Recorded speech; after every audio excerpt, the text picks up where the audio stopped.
Bienvenue dans ce nouvel épisode de Multimorphose. Il n'aura rien à voir avec le précédent, ni avec le suivant, et c'est là toute l'idée. J'espère qu'il vous plaira. Bonne écoute.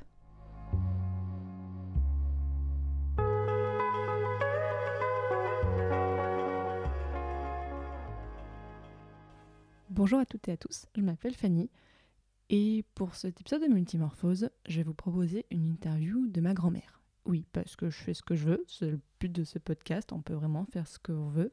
Donc c'est ce que je fais. Vous allez entendre donc ma grand-mère, Mimi, elle s'appelle Huguette de son vrai nom. Elle m'a raconté ses souvenirs donc dans les années 30, 40, 50, et puis quand elle a rencontré mon grand-père. Donc il y aura parfois des petites réflexions qui peuvent paraître un peu choquantes pour aujourd'hui, mais c'est vraiment à replacer dans le contexte de l'époque. J'espère que ça vous plaira. Bonne écoute. Voilà, tu as tous les modèles. Tu fais un petit plateau avec tout ce que tu veux.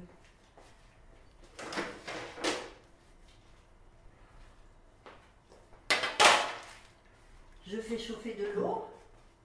On se fait un petit thé. Oui. Tu veux des dattes? Non, ça va, j'aime pas ça. Tu n'aimes pas les dattes?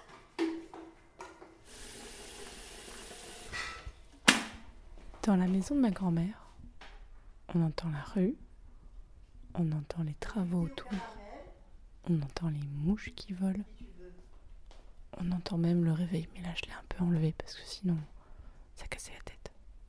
C'est une grande maison avec des grandes pièces, donc ça résonne. Verveine orange, caramel, des citrons verts. Qu'est-ce que tu veux? Caramel, c'est bien. Il y a plein de salons, il y a plein de chambres. J'ai jamais vu la maison pleine. Parfois il y a quelques personnes, mais jamais pleine. Ça te va, ça? Oui.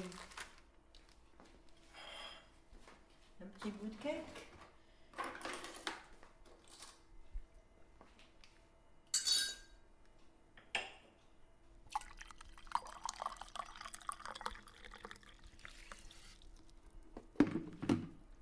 Je m'appelle Huguette Marinari. J'ai bientôt 6 ans, 86 bientôt. Et voilà, et je suis née à Saint-Rémy de Provence. Et ça fait combien de temps que tu vis au Maroc? Depuis 1958. Est-ce que tu peux me raconter ton enfance? Oh ben tu sais, je ne suis pas restée longtemps à Saint-Rémy de Provence parce que mes parents, à l'âge de 3 ans, 2 ans, 3 ans, on est parti habiter Marseille. Et puis voilà, et puis donc j'allais à l'école. On habitait en banlieue de Marseille, ça s'appelait les Camouins, du côté où Pagnol avait ses souvenirs d'enfance aussi. C'était très beau. Et j'allais à l'école là-bas, voilà, jusqu'au certificat d'études. Tu te rappelles de Marcel Pagnol ou tu t'étais à son époque ou pas du tout? Bien sûr, je suis même allée voir un jour le tournage du Spoons. C'était tout près de là où j'habitais. Ça s'appelait Éour. Et l'épicerie du Spoons, elle est restée très très longtemps. Je crois même qu'elle existe encore. Et donc, tu as vécu la guerre à Marseille? Oui, oui, j'ai vécu la guerre à Marseille. Et c'était très difficile parce que on n'avait rien. Et puis, il y avait les Allemands, on avait très peur d'eux et on faisait tout ce qu'on pouvait pour pouvoir manger parce qu'il n'y avait rien. Et il fallait se débrouiller, et faire du troc, faire du marché noir et tout ça. Et bien sûr, on n'avait rien du tout, on n'avait pas de tissu, on n'avait pas trop de vêtements, on ne trouvait rien. Et un soir, mon père, il avait beaucoup neigé ce soir-là, et mon père est arrivé avec un manteau qu'il avait prélevé sur un Allemand qui était complètement ivre dans la neige, complètement tombé et tout ça, et donc il lui a enlevé le manteau et il l'a apporté à la maison. Ma mère, elle a tout de suite décousu, on l'a teint en bleu marine et la couturière m'a fait un très beau manteau. C'est ce qui était un très beau manteau chaud parce que le tissu était très bien. Mais à l'intérieur de la doublure, il y avait le tampon de l'aigle et de la croix gammée qui n'est jamais parti à la teinture. Et j'avais ça, et c'était un grand secret, et il fallait que je fasse attention de ne pas le répéter à personne. Et quand mes amis me disaient «Oh, tu as un beau manteau», je disais «Oui, ma mère, elle a eu des points». Parce on achetait tout avec des points.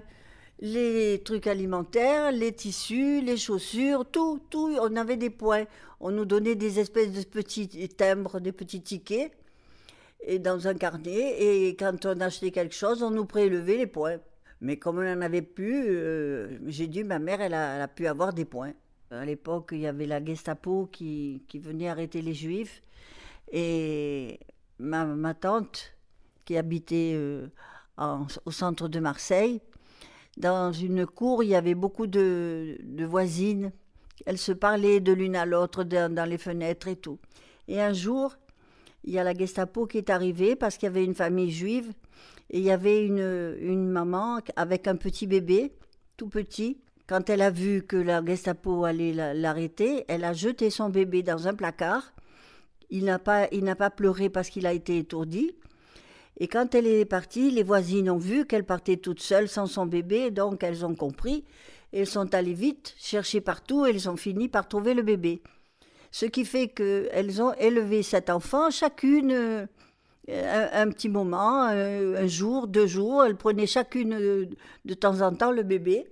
Et c'est comme ça que, après la libération, je suis allée un jour chez ma tante, parce que je ne connaissais pas cette histoire. Je suis allée chez ma tante et j'ai vu ce petit garçon qui avait grandi et qui lui dit «Bon, au revoir tata». Alors moi je dis «Mais c'est quoi ça? Je ne connais pas, j'ai pas ce cousin, je ne le connais pas». Et là, ma tante m'a raconté l'histoire. Son père, le père de cet enfant était vivant parce qu'on a été le prévenir, il s'est caché, et les autres enfants à l'école aussi. Ils ont été pris dans des familles, et c'est comme ça que c'est seulement la mère qui a été, bien sûr, elle n'est jamais revenue. Oh, tu sais, il y a eu tellement de choses pendant 5 ans, c'était quand même... il y a eu beaucoup d'anecdotes, beaucoup de choses.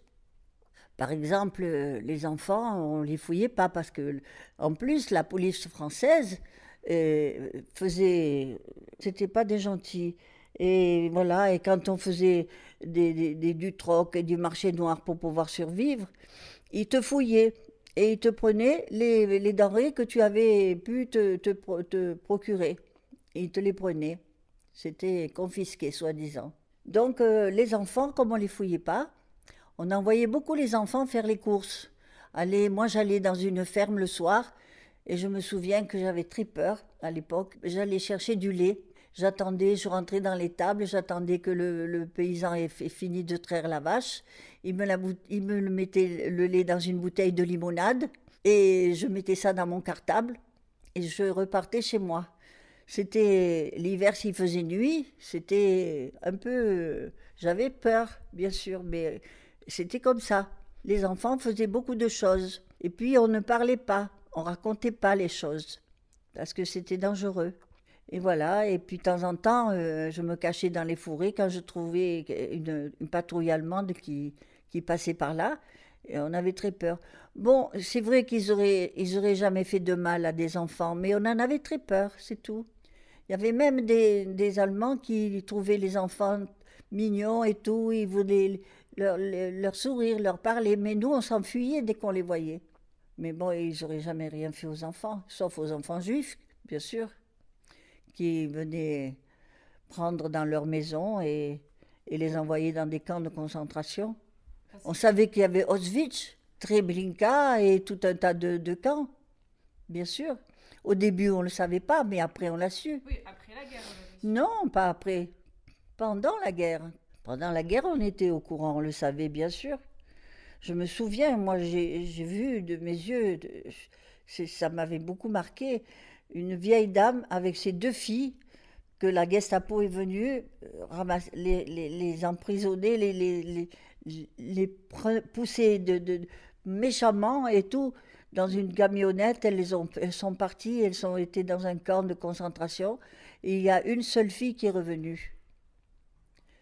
Et elle a raconté tout ce qu'elle avait subi, la pauvre. Elle avait un numéro tatoué sur le bras. On leur faisait ça, on leur tatouait des numéros sur les bras. C'était horrible tout ce qu'elle avait subi, la pauvre. Elle avait vu sa mère et sa fille et sa sœur, euh, on les avait passés dans des fours. On les a tués et on les a mis dans des fours crématoires. Quand la libération est arrivée, les Allemands faisaient des dégâts parce qu'ils partaient et ils n'étaient pas contents, bien sûr. Alors, les maquisards, dans le village où j'habitais, ils sont venus chercher tous les gens du village. Ils les ont amenés dans une mine pour les protéger, une mine de soufre. Et voilà, et donc on était tous là dans la mine pendant 3 jours. Les enfants étaient fous de joie parce qu'ils s'amusaient, ils allaient dans les galeries, ils se cachaient, ils faisaient... Oui, oui, c'était très sympa. Bien sûr, les parents, ils n'étaient pas très contents, mais voilà. Et puis, il y avait de temps en temps, il y avait un obus qui passait par là. Alors, oui, donc on était protégés dans cette mine. C'est pour ça que... Voilà, c'est un souvenir, c'est vrai, avec mon copain, mon petit copain de l'époque. Oui, j'avais 12 ans à la Libération. Et c'était quelque chose parce que on était tellement contents, tout le monde dansait dans les rues, tout le monde était en train de chanter, de danser.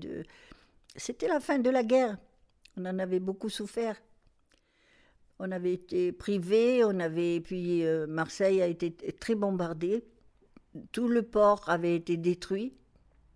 Les Allemands ont fait sauter le pont Transborder, qui était un monument du port, qui était formidable. Et voilà, et donc on avait beaucoup souffert. Et maintenant, on était tellement contents à la libération, tellement heureux, c'était normal.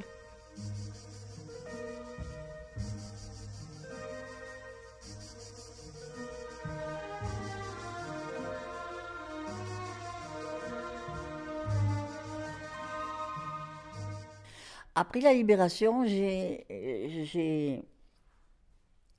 suis restée encore à l'école jusqu'au certificat d'études. Et puis, je voulais être styliste.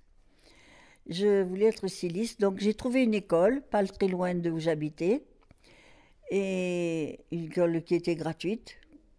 Une école où on faisait tout, on apprenait la couture, on apprenait la coupe, on apprenait la mode, enfin on faisait des tas de choses. J'aimais beaucoup cette école. Malheureusement, mes parents, étant donné qu'ils ont divorcé et qu'ils ne s'entendaient pas, ils m'ont enlevée de l'école.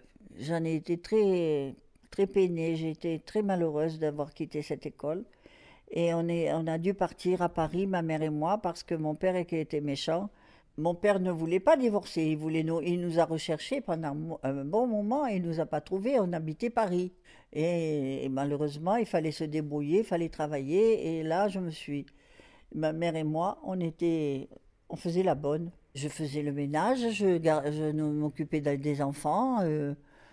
C'était une famille où il y avait 2 enfants petits, donc je m'en occupais. Je les amenais à l'école, allais les chercher, je leur donnais le bain, enfin je faisais tout.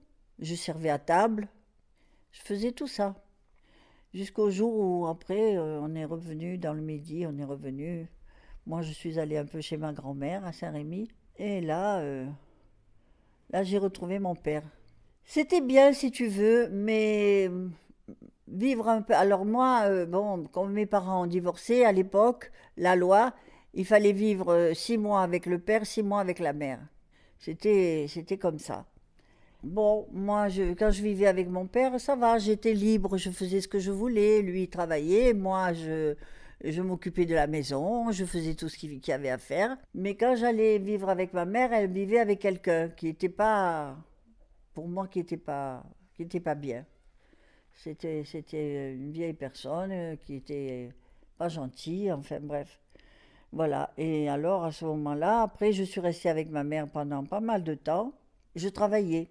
Tu ressemblais à quoi quand tu avais 18 ans? Eh bien, je te montrerai des photos. Oui, mais Eh bien, j'étais grande, j'avais des grands cheveux blonds et voilà, j'étais très mince, j'étais mignonne, quoi. Comme on l'est à 18 ans. C'est pour ça que j'étais tout le temps embêtée par les hommes. Donc, j'ai travaillé dans un restaurant et sur le port de La Ciotat.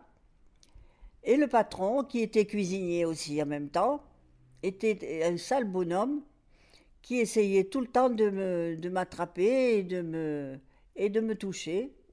Donc, je me défendais. Mais un jour, j'ai décidé de partir. Alors, il y avait des gens qui sont venus, une grande table de 12 personnes. J'ai dit aux autres serveuses, vous me laissez cette table-là parce que je vais faire quelque chose et vous allez bien regarder. Donc, le plat de langouste, c'était un restaurant de poissons. Et grand plat de langouste avec la mayonnaise, avec des poissons et tout. Et quand je prends le plat avec les deux mains, bien sûr, lui, il m'attrape. Et je lui mets tout sur la figure. Je lui jette tous les poissons, tout sur la tête. Et je lui dis, maintenant, je m'en vais, parce que j'avais été payée la veille. J'ai dit, aujourd'hui, c'est gratuit ma journée. Je vous la fais cadeau, ma journée. Et maintenant, vous allez dire à votre femme qui était à la caisse, pourquoi j'ai fait ça. Et je suis partie, j'ai enlevé mon tablier, et j'ai parlé très fort que les clients, ils ont entendu. Et je suis partie. Et les autres serveuses, elles étaient contentes, parce qu'elles aussi, elles étaient embêtées. Elles étaient très contentes. Et après, je les ai revues, elles m'ont dit « Oh là là, quelle histoire ! Sa femme et lui, ils ont fait une bagarre, elle m'a dit. C'était formidable. » Moi, j'avais ramassé assez d'argent pour m'acheter une bicyclette. Je voulais une bicyclette parce que je marchais énormément, il fallait faire des kilomètres pour aller et venir. Et donc, je me suis acheté la bicyclette et j'étais très contente. Et comme ça, je pouvais aller venir. Et après, j'ai travaillé dans une maison de confection. J'avais une amie, une copine, je dis, mais jamais, je ne sais pas faire ça. Elle me dit, ça fait rien, je vais te faire engager comme coupeuse. Tu dis que tu es coupeuse et moi, je t'apprends. Donc, je rentre, je suis engagée comme coupeuse. Il fallait faire des matelas de tissu et on dessinait le patron dessus. Et après, il y avait un truc électrique avec une roue devant qui coupait, qu'il fallait guider autour du patron pour couper le vêtement. C'était des matelas de 12 épaisseurs. Mais bon, j'ai travaillé quelques jours là-bas, mais il y avait le fil de la table. La table de coupe était très longue, très très longue, elle faisait peut-être 7-8 mètres. Et il y avait le fil qui courait sur la table en l'air, et avec le ciseau électrique.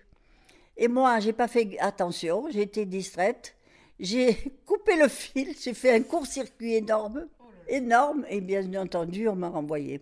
Et puis après, étant donné que ce monsieur-là, qui vivait avec ma mère, était embêtant avec moi, il essayait de... Enfin, tu sais bien, quoi. Je suis allée voir ma tante à Marseille, ma tante qui habitait Paris.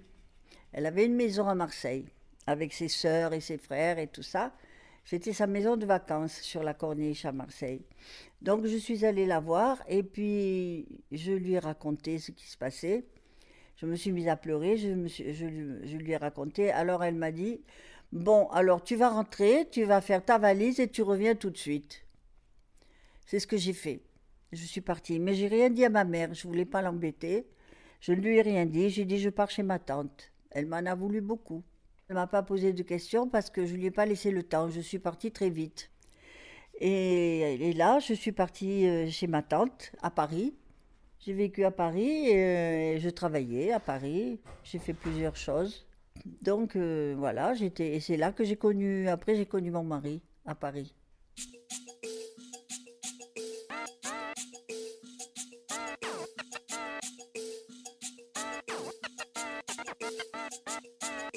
Quand tu étais à Paris, tu m'as souvent parlé du Veldiv. Ma tante habitait en face le Veldiv. Et j'habitais longtemps avec ma tante. Le Veldiv, c'était une piste cyclable, si tu veux, c'était pour les sports. On faisait tous les sports là-bas, la boxe, le catch. Et il y avait une piste cyclable tout autour. C'était un grand édifice. Et il y avait à l'époque... Ce qui existait, c'était les 6 jours cyclistes. Ils tournaient pendant 6 jours, les gens, Bien entendu, il y avait des équipes qui changeaient, mais c'était formidable pendant 6 jours. Et il y avait une ambiance extraordinaire, c'est sûr. Et puis il y avait un tas de spectacles. Moi, comme j'étais copine avec le fils du concierge, j'allais là-bas gratuitement tous les jours. Dès que je revenais de mon travail, eh ben, j'allais le soir au Veldiv. Donc je voyais tous les grands spectacles, les Holiday on Ice, les Globetrotters, les Harlem Globetrotters, enfin, la boxe, le catch. Et j'ai connu pas mal d'acteurs et d'artistes là-bas, enfin, dans le sport, quoi. Et il y avait un café qui s'appelait Routis. Il avait été champion du monde de boxe dans les années 30. Et il avait un café, comme il était vieux maintenant, il avait un bar où tous les champions venaient, tous les gens venaient jouer aux cartes chez lui, prendre un pot et tout ça. Donc c'est pour ça que je connaissais tout ça. Parce que ma tante était très copine avec la femme de Routis. Donc on allait là-bas souvent et c'est comme ça que je connaissais toute cette ambiance de sportif. C'était très sympa, très très bien. Malheureusement, le Veldiv avait servi pendant la guerre à ramasser tous les juifs. D'ailleurs, il y a un film là-dessus. Et comme c'était très grand, la police française, je dis bien, qui n'a rien trouvé de mieux que de parquer les juifs dans le Veldiv. Et donc, il y avait des milliers de personnes là, des milliers de personnes, en attendant d'aller dans les camps de concentration. C'était horrible, parce que les Allemands avaient dit oui, il faut arrêter les Juifs, mais les Français ont fait du zèle. C'est eux qui ont fait ça. Ils prenaient les gens dans les autobus et ils les déversaient dans le Veldiv. C'était horrible. Et ma tante, avec Madame Routis, ce que je ne savais pas, elle était dans la résistance française. Tu le savais pas? Je le savais pas, bien sûr. Je ne savais pas ça. Mais j'étais pas encore chez elle à l'époque. C'était pendant la guerre. Donc elle était dans la résistance. Elle a fait évader beaucoup de juifs du Veldiv avec Madame Routis. La nuit. Avec le souterrain qu'il y avait là-bas, le concierge et tout ça. Elles ont sauvé beaucoup de gens, tu vois. Et elle portait des messages, elle portait des choses, enfin, c'était, voilà. Et parce que mon oncle, le mari de ma tante, avait été prisonnier en Allemagne. Donc ma tante a dit, moi aussi je veux participer, je veux faire quelque chose. Donc elle avait été contactée et elle faisait des... Parce que je ne savais pas tout ça. Personne ne disait rien. Et un jour, bien après, longtemps après la guerre, j'étais en vacances avec ma tante dans sa maison de Marseille. On faisait du rangement et il y avait des grandes boîtes, tu sais, où on met l'argenterie et tout ça. Et j'ouvre une boîte et je vois des médailles. La médaille du mérite, la médaille décoration, elle avait été décorée par De Gaulle. Ce qui était quelque chose quand même. Elle et mon oncle, parce que mon oncle s'était évadé d'Allemagne, et après il est rentré dans la résistance lui aussi. Et donc il y avait plein de médailles, et voilà. Donc moi j'ai dit, mais c'est quoi ça? Elle me dit, ben voilà, elle me dit, voilà, on a fait ça. Comme si c'était un truc banal, quoi, tu vois. Personne ne le savait. Tu m'as dit, tu as rencontré ton mari, donc qui est mon grand-père. Oui. Tu l'as rencontré comment? Ben, je suis allée à une soirée avec une cousine que j'avais. On habitait ensemble, toutes les deux. Et on est allé dans cette soirée au Palais de Chaillot. Il y avait une soirée théâtre, et après le théâtre, il y avait, on appelait ça le bal. Il y avait une soirée dansante avec Sidney Bechet. Le vrai Sidney Bechet, il était là? Bien sûr, le vrai chef d'orchestre, Sidney Bechet. Et moi, j'ai dit, oh, super et tout. Et ma cousine me dit, oh non, moi, ça m'intéresse pas, je rentre. Je dis, ben, tu n'as qu'à rentrer, moi, je reste toute seule. Là, je veux absolument avoir cette soirée. Donc là, tout le monde dansait. Et bien sûr, quelqu'un est venu m'inviter à danser. C'était mon mari. C'était mon mari après, bien sûr. J'avais 20 ans, Et lui, il avait quel âge? 22. On s'est fréquentés pendant un bon moment. Et puis lui est reparti parce que lui, il avait fini ses études d'énologie. Et il était à Paris pour quelques temps, pas longtemps, parce qu'il avait fait ses études à Dijon. Et il avait son diplôme et tout. Et il devait repartir au Maroc. Il était du Maroc. Oui, c'était un juif marocain. Donc il devait repartir au Maroc. Et alors il me dit, voilà, je dois repartir, mais je reviendrai. Je reviendrai. Il me dit pas rien du tout.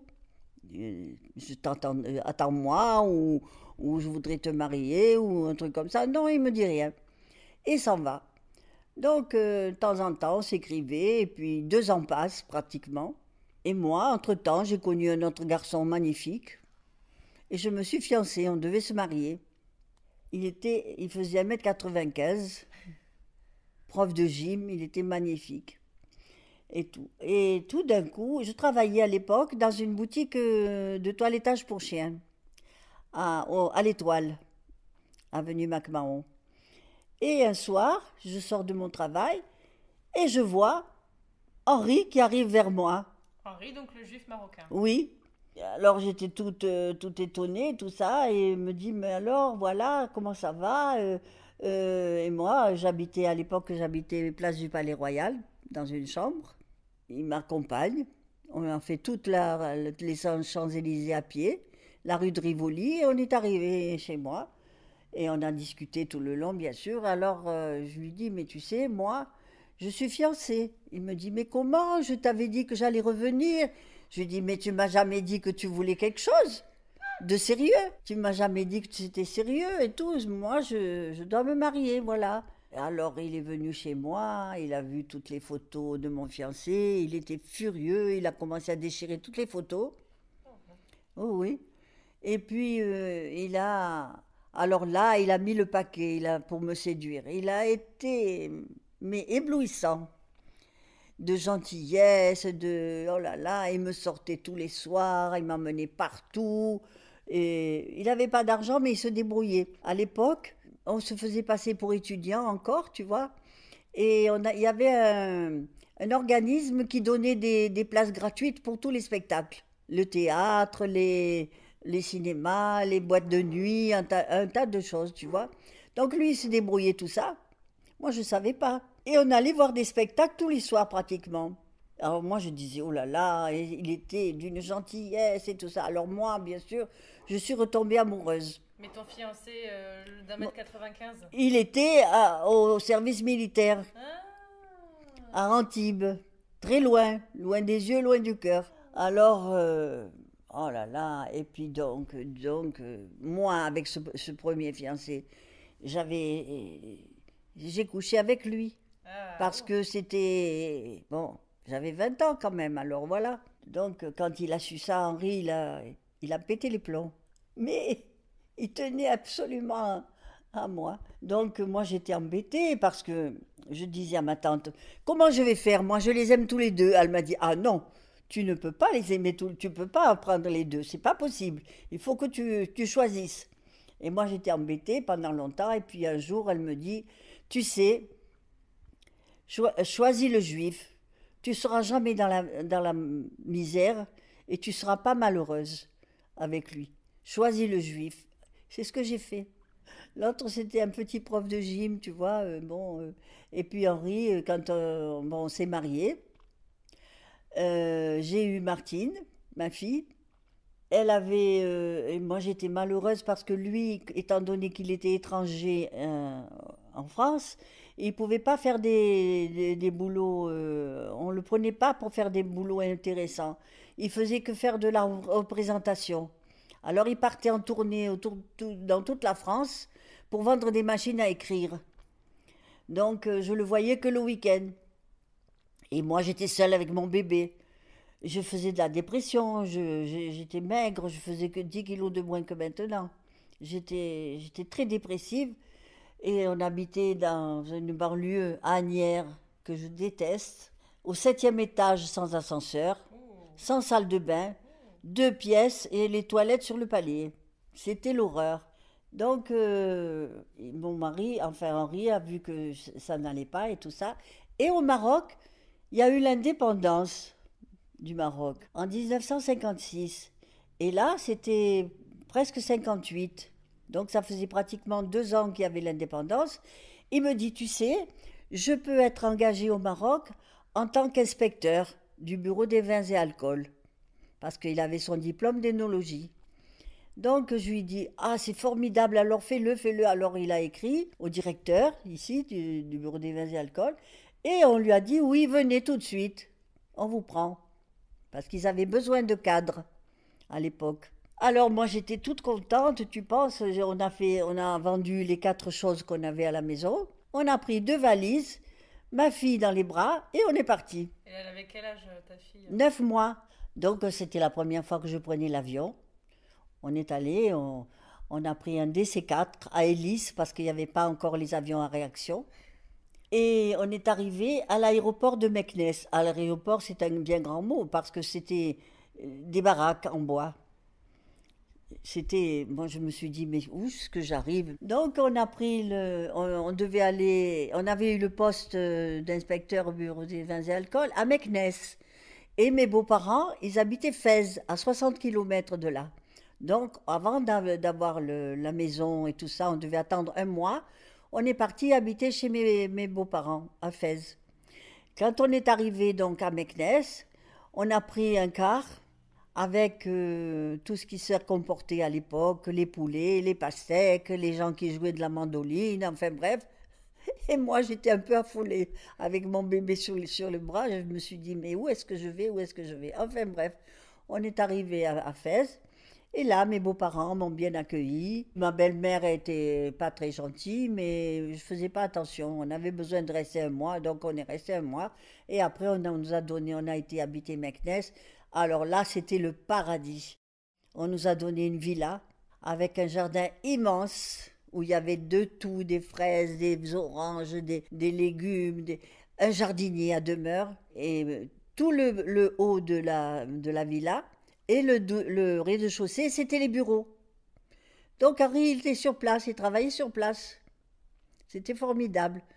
Et là, ma fille, elle était contente parce que après, elle a commencé à marcher et tout, c'était merveilleux. On était dans une belle villa. J'avais une bonne, j'avais un jardinier.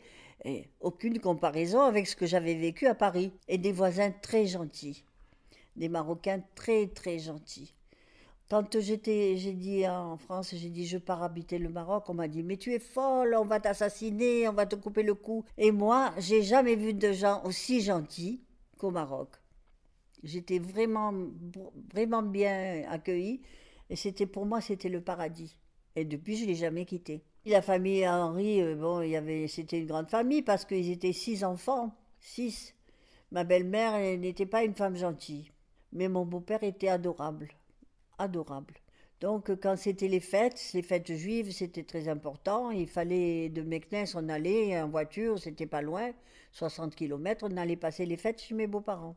Et puis bon, après, Henri a été transféré à Rabat pour son travail. On lui a dit non, il faut venir maintenant à la direction, il faut travailler à la direction. Et lui, travailler dans un bureau, ça lui convenait pas du tout.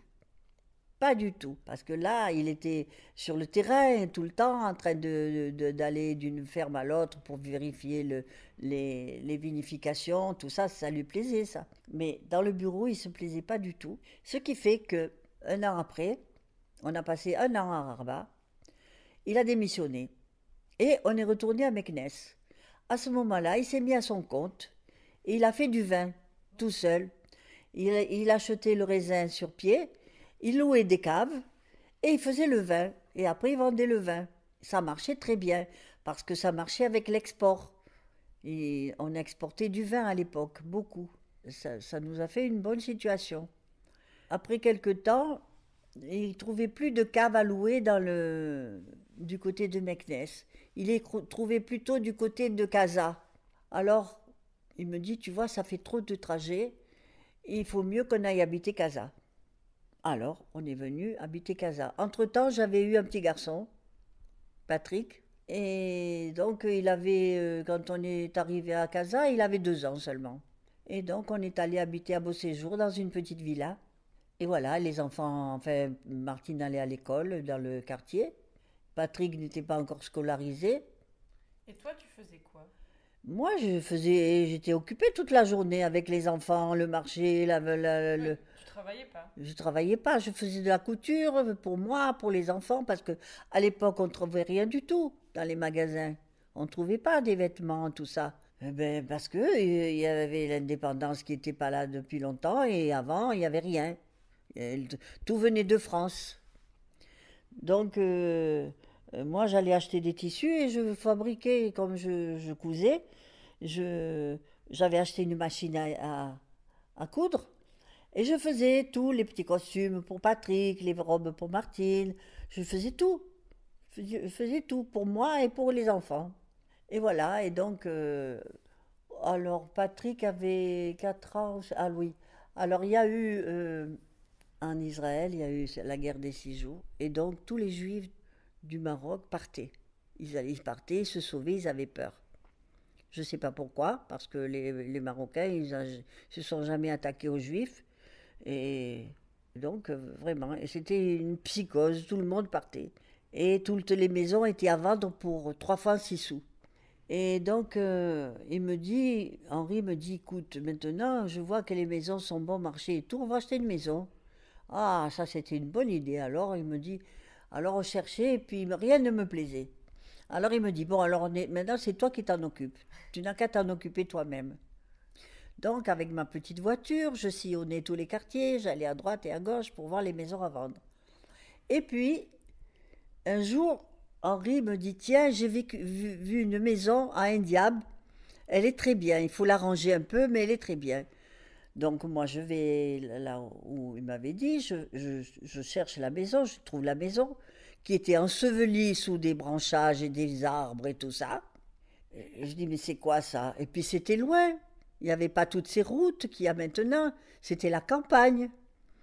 J'ai dit, mais tu es fou, moi je veux pas aller habiter si loin. C'est trop loin. Je peux pas. Et puis c'est la campagne. Et puis cette maison, elle n'est pas bien, tout ça. Il me dit, bon, alors maintenant, débrouille-toi. Donc, et je cherchais tout ça. Et un jour, je rencontre le mari de Georgette, Dédé, le grand Dédé, le frère de Jacqueline. Il me dit, qu'est-ce que tu fais? J'ai dit, je cherche une maison et tout ça. Et Henri avait trouvé une maison, mais elle ne me plaît pas. Il me dit, viens, on va la voir. Donc on retourne voir la maison ici. Et il me dit, mais tu es folle, toi, elle est formidable cette maison. Tu fais comme ci, tu fais comme ça, tu enlèves là, tu coupes les arbres, tu fais et tu arranges et elle est formidable. Regarde, il y a pas mal de terrain. Ah non, non, non, prends cette maison, elle est très bien. À l'époque, la maison, elle coûtait 40 000 dirhams. Et je dis, je vois Henri, je lui dis, tu sais, finalement, je crois qu'on va prendre cette maison que tu as vue. Il me dit, ah, voilà, maintenant, tout ça, je suis sûre qu'ils vont m'augmenter le prix et tout ça parce que je suis allée à l'agence et je leur ai dit non. Alors, ils retournent à l'agence et puis ils lui disent, ah, ça a augmenté. 5 000 dirhams de plus. C'est pas beaucoup. Oui, mais à l'époque, c'était beaucoup d'argent. Donc, on a payé 45 000 dirhams, la maison. Enfin bref, elle vaut très très cher maintenant. Donc on a habité dans la maison, on l'a arrangée, on a refait les peintures, on a refait le carrelage, on a refait pas mal de choses et on est venu habiter ici. Bon, à l'époque, il n'y avait pas l'étage. C'est après qu'on a fait l'étage, bien après, longtemps, longtemps après. Et en face de la maison, là maintenant où il y a toutes ces maisons, c'était une forêt d'eucalyptus. Les enfants, ils allaient jouer au football là-bas. Ils allaient jouer et comme ils avaient des animaux, ils avaient des petits cochons d'Inde et tout. Quand il y en avait un qui mourait, ils allaient l'enterrer là-bas. Ils faisaient les tombeaux avec des fleurs dessus et tout. Avec Nicole, la grande copine de Patrick.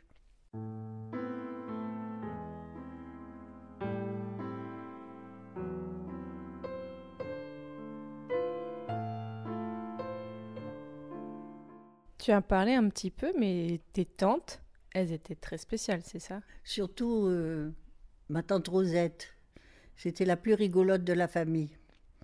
Et elle était très... Elle avait des idées formidables. Pendant la guerre, quand on cherchait à manger à tout prix, elle est partie dans un village en dehors de Marseille. Elle a acheté un petit mouton, un petit agneau. Et elle l'a habillé en bébé. Parce que comment elle aurait porté cet agneau? Elle se serait fait arrêter par la police. Mais il était vivant ou il était mort? Non, il était mort, bien sûr, mort, et puis on lui avait enlevé la peau et tout ça. Mais elle l'a habillé en bébé pour pouvoir le transporter. Parce qu'on fouillait les sacs et tout. Donc elle l'habille en bébé, elle lui met, à l'époque il y avait le burnous avec le truc sur la tête, tu vois, enfin bref, elle le cache bien, elle l'emmaillote bien, et puis elle le met dans ses bras et elle s'en va, elle prend le tram. Et dans le tram, il y avait une copine à elle qui lui dit « Mais Vérosette, tu as eu un petit ?» Et ma tante lui dit « Viens, viens, ne regarde pas sa figure, s'il te plaît. » Voilà, les idées de ma tante Rosette. C'est-à-dire que ma tante de Paris, qui avait la maison à Marseille, toutes ses sœurs, quand elle était là, venaient vivre avec elle. Elles étaient toutes, les 5 sœurs, elles étaient toutes ensemble, tu vois. Il y avait mon père, c'est-à-dire que il y avait 8 personnes qui sont restées vivantes. Ma grand-mère a eu 18 enfants. 18 enfants. Mon grand-père italien, il a émigré en France. Et il a connu ma grand-mère. Ma grand-mère qui était de famille bourgeoise. Et elle avait 15 ans. Il l'a enlevée, comme dans les romans. Mais il avait quel âge? Lui, il avait, je sais pas, 10 ans de plus. C'est un peu de la pédophilie quand même, hein? Ah ben, à l'époque, c'était pas ça. Oui, mais... Donc, ils se sont mariés. Et les parents de ma grand-mère, ils n'ont plus voulu l'entendre parler d'elle. Mais elle voulait? Bien sûr, elle était amoureuse de lui. Ils étaient amoureux les deux. Donc il a fallu attendre 3 mois parce que tu ne pouvais te marier qu'à 15 ans et 3 mois. C'était la loi. Donc ils ont attendu 3 mois, ils se sont mariés. Et ce qui après n'a plus eu de fin, c'est qu'elle a eu des enfants l'un derrière l'autre, elle en a eu 18, la pauvre. Malheureusement, il n'y en a que 8 qui sont restés vivants. À l'époque, tu sais, ils accouchaient tout seuls dans les campagnes et tout ça, c'était pas... Donc il y avait beaucoup de nouveau-nés qui mouraient. Et puis après, il y a eu la guerre. Il y a eu des hommes qui sont morts à la guerre. Et voilà. Et donc il n'y en avait que 8. Et les 8, bon, ils étaient bien. Ils ont eu des enfants et tout ça. Et ma tante Rosette n'a pas eu d'enfants. Elle avait un mari qui s'appelait Adolphe. Mais comme c'était vilain, Adolphe, à cause d'Adolf Hitler, on l'appelait Dodo. Alors Dodo, il avait une maîtresse à Salon. Et elle avait appris, ma tante Rosette. Elle avait appris, elle a dit, je vais aller à Salon, je vais aller la trouver et je vais lui donner une raclée. Alors dans la famille, on attendait, on disait, mon Dieu, qu'est-ce qu'elle va faire? Alors le soir, elle avait pris le car, elle est revenue le soir. Alors on lui a dit, alors, qu'est-ce que tu as fait? Elle avait une tête triste et tout. Elle a dit, ben...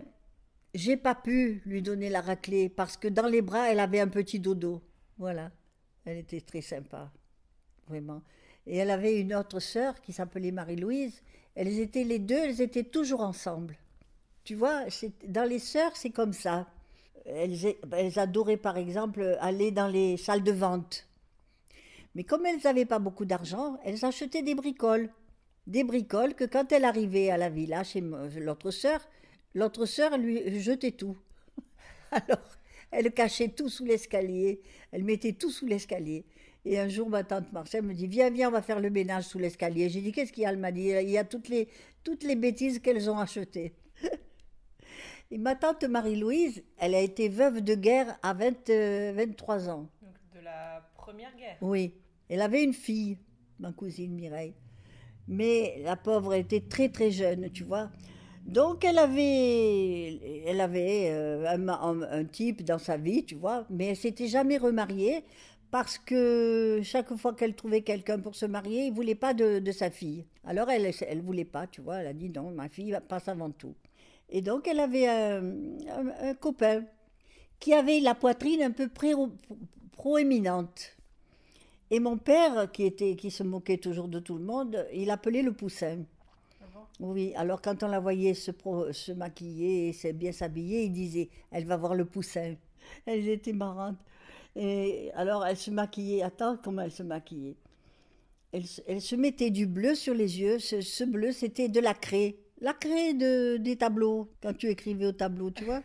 Je lui disais, mais tata, tu vas t'esquinter les yeux. Elle me dit, oh, dans l'état où je suis, je crains plus rien.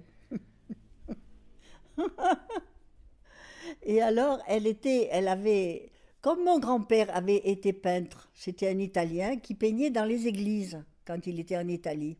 Et il n'avait pas de travail, donc il a émigré en France.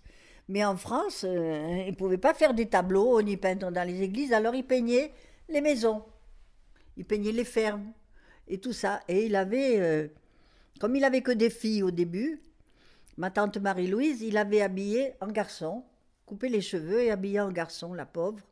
Et donc elle peignait avec son père pour l'aider. Ce qui fait qu'un jour, quand elle a grandi, elle en a eu marre, elle a dit, moi ça y est, je ne peux plus m'habiller en garçon, parce que les garçons qui travaillent avec moi, ils pensent que je suis un garçon, ils font n'importe quoi, et je suis très gênée, je ne veux plus. Alors, voilà, elle a cessé. Mais elle était très artiste, elle avait pris ça de son père, elle faisait des tableaux. D'ailleurs, ce petit tableau que tu vois là, c'est ma tante qui l'a fait, le tout petit bleu. Et elle prenait des bouts de carton, n'importe quoi, et elle peignait. Elle peignait, tu vois. À l'époque, il y avait des bouteilles d'huile, c'était des carafes. Et on appelait ça, cette huile, on l'appelait salador. Et elle trouvait que c'était joli, ces carafes. Et une fois que c'était vide, elle peignait dessus, elle faisait des fleurs, tout ça. Et il y en avait plein, plein, plein. Et ma tante Marcelle, elle voulait pas.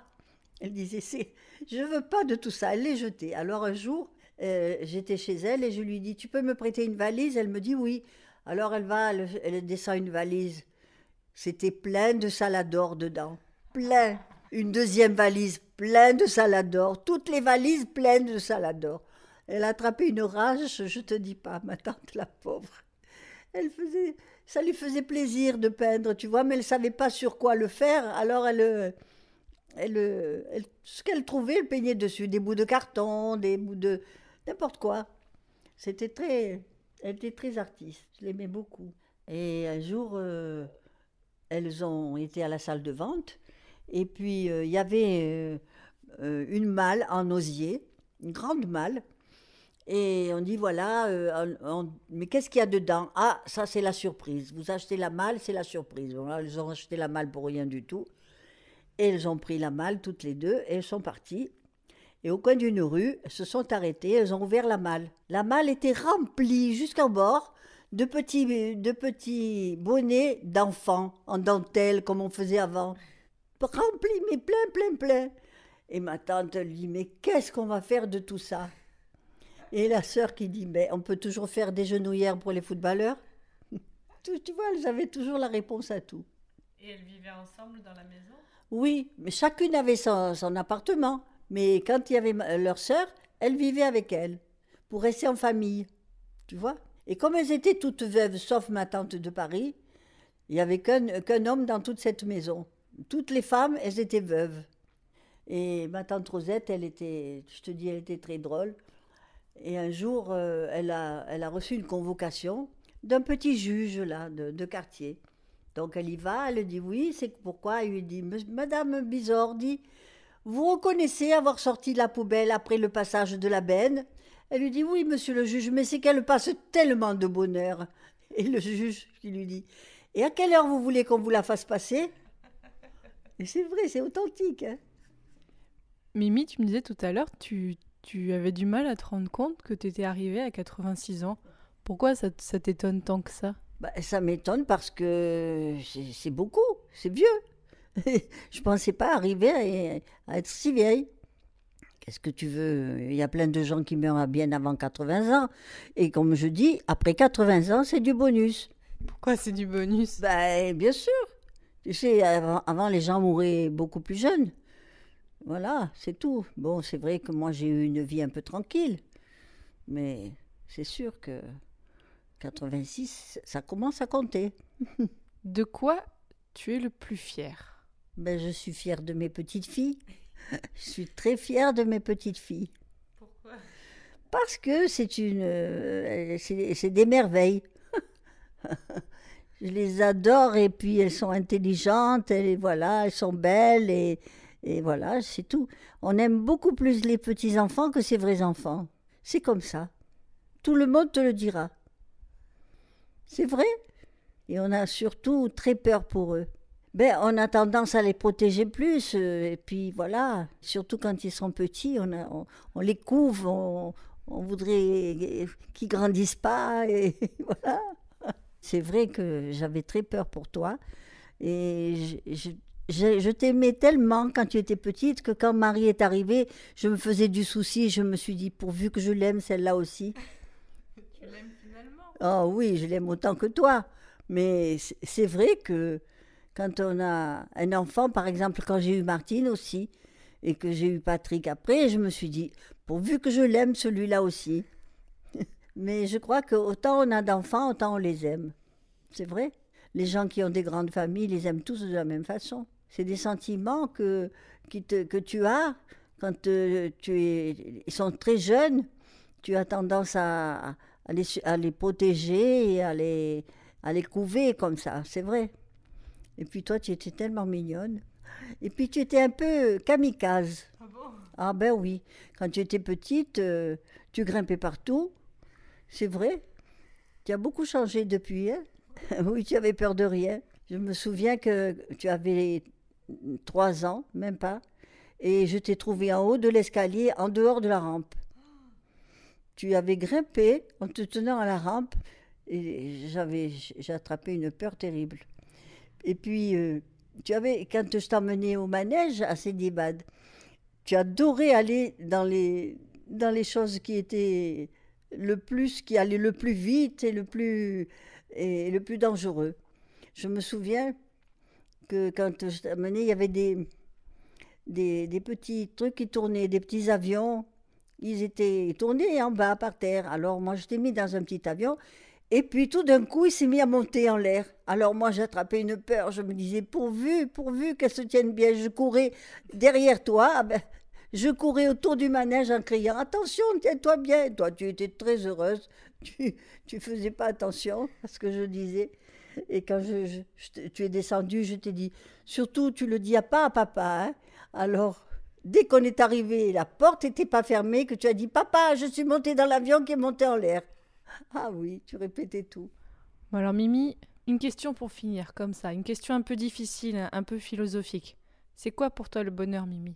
Le bonheur, c'est difficile, hein. C'est d'être d'abord en bonne santé, super santé, et d'avoir sa famille autour de soi. Voilà, qu'ils soient aussi eux en bonne santé, que tout le monde s'entende bien. Et voilà, c'est ça le bonheur. Merci Mimi.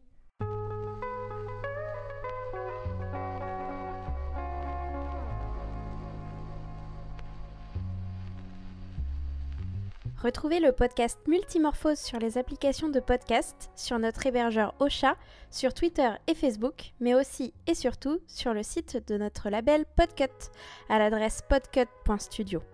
D'ailleurs, moi, je suis Audrey et je participe au podcast Dr Watt, Gonbe et La Menstruelle, qui font aussi partie du label Podcut. Pour soutenir le label, vous pouvez contribuer à notre Patreon avec quelques euros à l'adresse patreon.com/podcut. Et à bientôt pour un nouvel épisode de Multimorphose.